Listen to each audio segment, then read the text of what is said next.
इंद्रेश भाई, आज देश भर में छात्र जो जेईई और नीट की परीक्षाओं को रद्द करने के लिए प्रदर्शन कर रहे हैं, विरोध कर रहे हैं और सरकार एग्जाम कराने पे आमदा है। आप पूर्व में छात्र संघाध्यक्ष रहे हैं आइसा के और यूनिवर्सिटी में आपने जो है इतना लंबा कार्यकाल आपने जो है वहां पे निभाया है, तो आपको क्या लगता है किस तरीके से जो है आप इसको देख रहे हैं और सरकार को इसमें क्या निर्णय लेना चाहिए?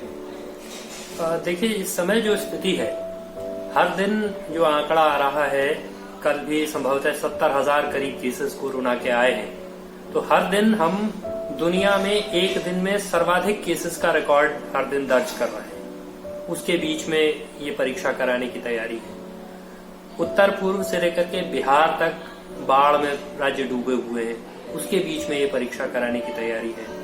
ट्रांसपोर्टेशन के साधन, पब्लिक ट्रांसपोर्टेशन लगभग बंद है, उसके बीच में ये परीक्षा कराने की तैयारी है। तो सवाल ये है कि इतनी बड़ी तादाद में जब 25-30 लाख स्टूडेंट्स इन दोनों परीक्षाओं में अपीयर होंगे और उनके एक जगह से दूसरी जगह आने जाने के लिए ट्रांसपोर्टेशन का माध्यम नहीं होगा, उनमें से बहुत सारे लोग रास्ते में इन्फेक्शन के शिकार होंगे।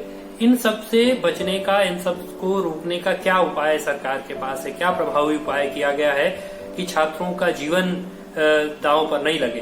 और जो बात हम कह रहे हैं, सरकार के लोग, जो लोग इस बात का समर्थन कर रहे हैं एग्जाम होना चाहिए, वो कह रहे हैं कि एक साल बड़ा मूल्यवान है। निश्चित ही एक साल बहुत मूल्यवान है, एक साल बड़ी अवधि होता है, लेकिन वो एक साल जीवन से अधिक मूल्यवान नहीं है। छात्रों का जो जीवन है, ये जो युवा भारत है, युवाओं की बड़ी आबादी है, इसके जीवन से अधिक तो मूल्यवान वो एक साल नहीं है।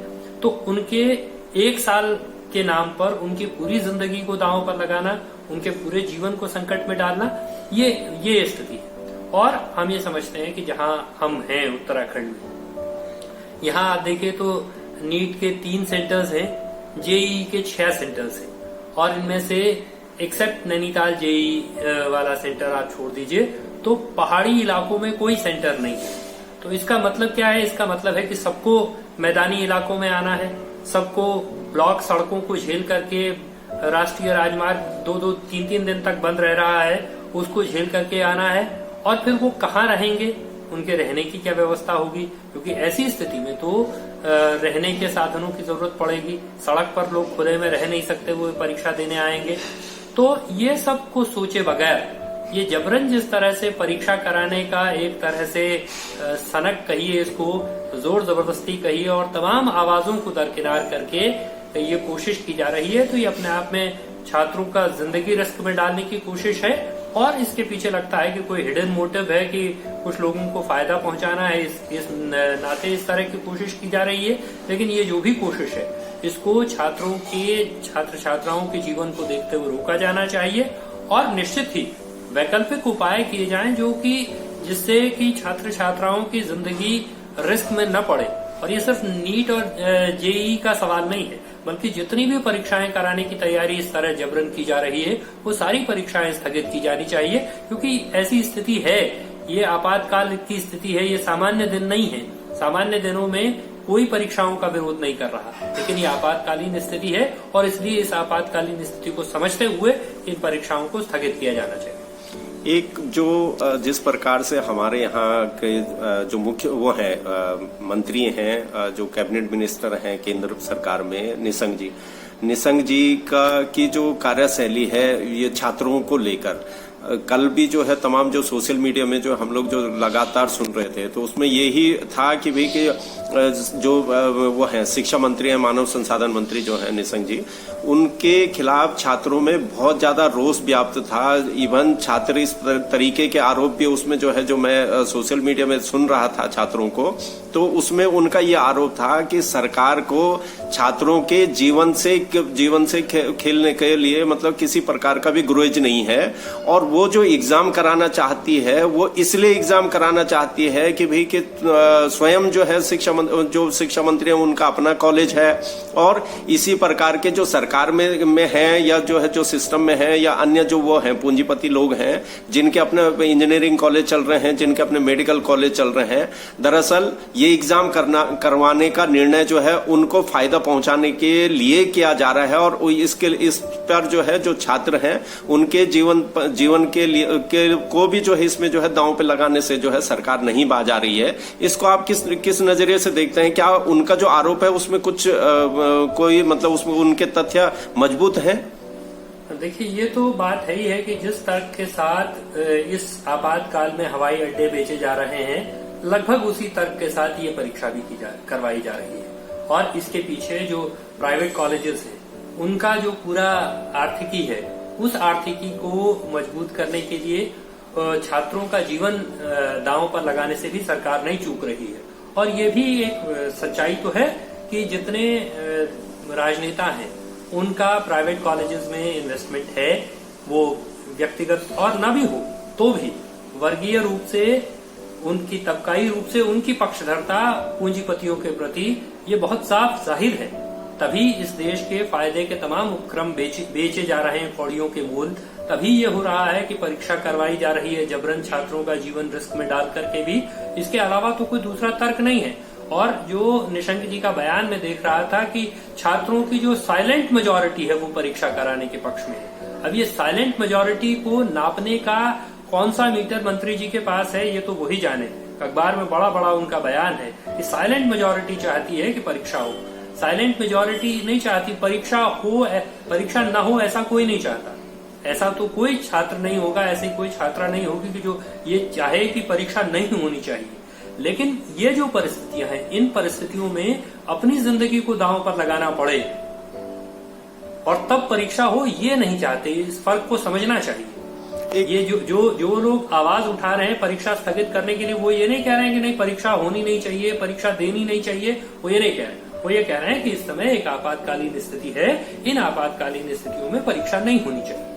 यही कहा जा रहा है। एक चीज जैसे कि भाई कि यहाँ पर उत्तराखंड में आपने बताया कि मैदानी जनपदों में यहाँ पर एग्जाम सेंटर हैं और पहाड़ की अधिकतर सड़कें जो है 200 से ऊपर सड़कें जो है अभी जो है बंद हैं। छात्र वहां से कैसे आएंगे? और जैसे पूर्व में होता है कि भाई कि जो बच्चे दूसरे शहर अगर जाते भी थे एग्जाम देने के लिए तो उनकी मतलब लॉज वगैरह जो है कम पैसे में जो है या किसी रिश्तेदार के यहाँ जो है वो ठहरने की एक व्यवस्था बन जाती थी और रिश्तेदार भी उनको जो है वेलकम कर लेते थे कि चलो भाई एक दिन के लिए बच्चा आया है और रहेगा, एग्जाम देगा, चला जाएगा। इस समय कोई भी रिश्तेदार इस तरीके का नहीं है कि कोई किसी को रिसीव करने के लिए आया। आप देख रहे हैं ट्रांसपोर्टेशन की ये कंडीशन हो गई कि जहां पे 20 रुपए में जाना था आज वहां जो है 50 रुपए और 60 रुपए में जब बच्चे जा रहे हैं। जैसे जो बिहार का है, मध्य प्रदेश का है, दिल्ली जैसी जगह जहां पर बाढ़ से जो है बहुत ज्यादा जो बारिश के पानी से जो है वहां पर लगातार स्थितियां खराब हो रखी हैं, उसके बावजूद सरकार जो है ये जो निर्णय ले रही है उसके लिए एग्जाम कराने के लिए, तो सरकार इतनी संवेदनहीनता क्यों दिखा रही है? क्या इस पर जो है क्या लगता है कि भाई कोई जो है वहां पर सही आईना जो है सरकार को नहीं दिखा पा रहा है? देखिए, जो सत्ता समर्थक दल भी है, सरकार समर्थक दल है, बीजू जनता दल तो एनडीए का पार्ट रहा है और उड़ीसा के मुख्यमंत्री ने भी खुद कहा कि ये परीक्षाएं इस समय स्थगित की जानी चाहिए। ऐसे बहुत सारे लोग हैं। सत्ताधारी पार्टी के भीतर से सुब्रमण्यम स्वामी जो समय समय पर अलग अलग स्वरों में बोलते रहते हैं, सुब्रमण्यम स्वामी ने भी ट्वीट करके कहा कि ये वैसा ही फैसला है ये परीक्षा कराना जैसा कि आपातकाल के समय, इमरजेंसी के समय नसबंदी करना जो इंदिरा गांधी के लिए विनाशकारी फैसला सिद्ध हुआ, ये तकरीबन वैसा फैसला है। ऐसा सुब्रमण्यम स्वामी ने भी अपने ट्वीट में कहा।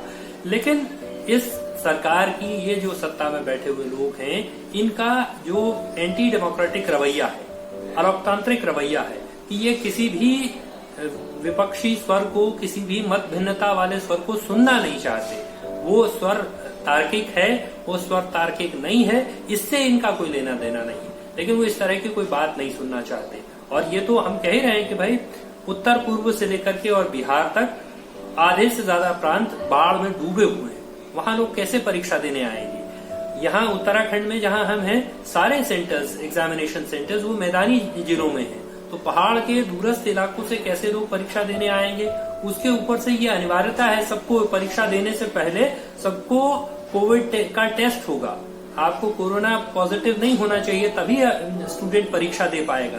तो जब आप ये बाध्यता कर रहे हैं, जब सरकार ये बाध्यता कर रही कि नहीं उसका कोरोना का टेस्ट तो होगा ही होगा, उसको टेस्ट कराना पड़ेगा परीक्षा देने से पहले, तो इसका मतलब है कि ये खतरा आप भांप रहे हैं। तब वो संक्रमण के खतरे को आप जब देख रहे हैं, सरकार देख रही है, उसके बावजूद परीक्षा क्यों कराना चाह रही है? तो सिर्फ सरकार की जिद है, और उस जिद को पूरा करने के लिए इतनी बड़ी तादाद में छात्र छात्राओं का जीवन खतरे में डाला जा रहा है।